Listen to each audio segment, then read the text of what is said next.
Et on vous parle des entreprises, des commerces, des artisans, des syndicats aussi, puisque Daniel Panetto est avec nous ce matin. Bonjour, bienvenue. Bonjour Cécile de Minimus. Vous êtes président de Culture Presse, donc qui est le syndicat patronal des marchands de presse.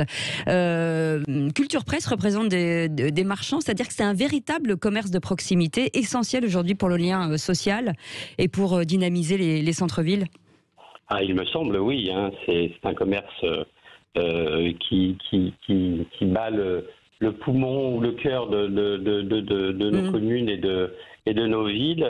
C'est 21 000 points de vente sur l'ensemble du territoire. C'est un réseau de proximité extrêmement dense, même si effectivement il a subi, comme tout le commerce en général, avec tout le commerce de proximité en particulier, la crise. Cette crise sanitaire évidemment. Même une double crise, puisque sur l'année 2020, nous avons été rattrapés par la déconfiture, par la liquidation des grossistes de la société Presstalis, qui était l'épine dorsale, si je puis dire, de la distribution de la presse en France, qui a ensuite été liquidée elle-même après ses dépôts.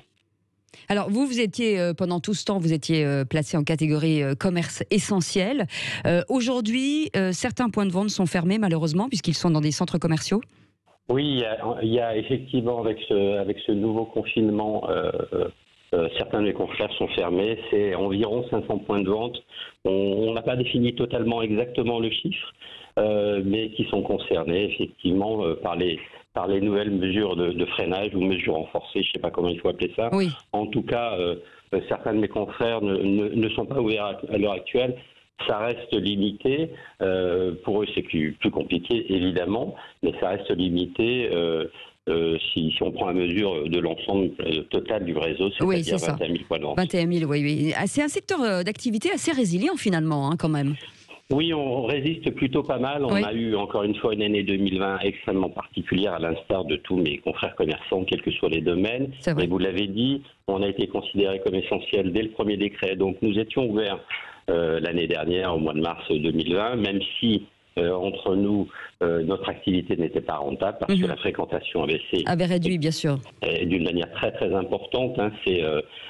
C'est habituellement 10 millions d'actes d'achat dans notre réseau et on avait plus de 1 million de clients en moins chaque jour pendant cette période, l'ensemble sur l'année 2020 pendant cette période. Donc c'est une petite économie additionnée de multiples activités.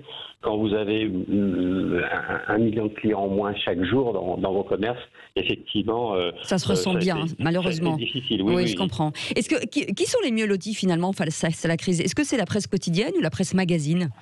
Non, la presse magazine résiste mieux. Il faut savoir que l'essentiel de notre chiffre d'affaires, ce sont les magazines. Sur l'année 2020, 76% de notre chiffre d'affaires sont constitués par les magazines.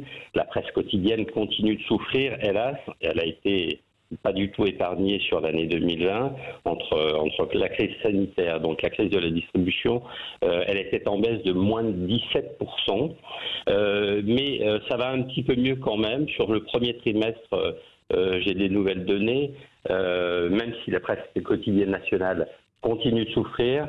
Sur le premier trimestre, la presse magazine, par rapport au premier trimestre de l'année dernière, est à plus 2,4. Donc c'est plutôt bien. La presse quotidienne nationale, hélas, elle est à moins 5,9 encore. Donc elle continue de souffrir. Cette habitude cassée de la quotidienneté, si je puis dire, n'a pas été reprise aujourd'hui. Et bon, voilà, les autres médias sont là, effectivement, et font office d'informer la population et nos concitoyens. En tout cas, on est très content de vous avoir dans notre quotidien. Merci beaucoup, Daniel Panetto, d'avoir été avec nous ce matin, président de Culture Presse. Et on pense bien sûr à tous ces marchands de presse qu'on embrasse bien fort. Et n'hésitez pas à retourner justement chez votre marchand. C'est le lien social, on vous l'a dit. Et puis ces petits centres, ces petits commerces dans nos centres-villes, c'est important de les préserver. Restez avec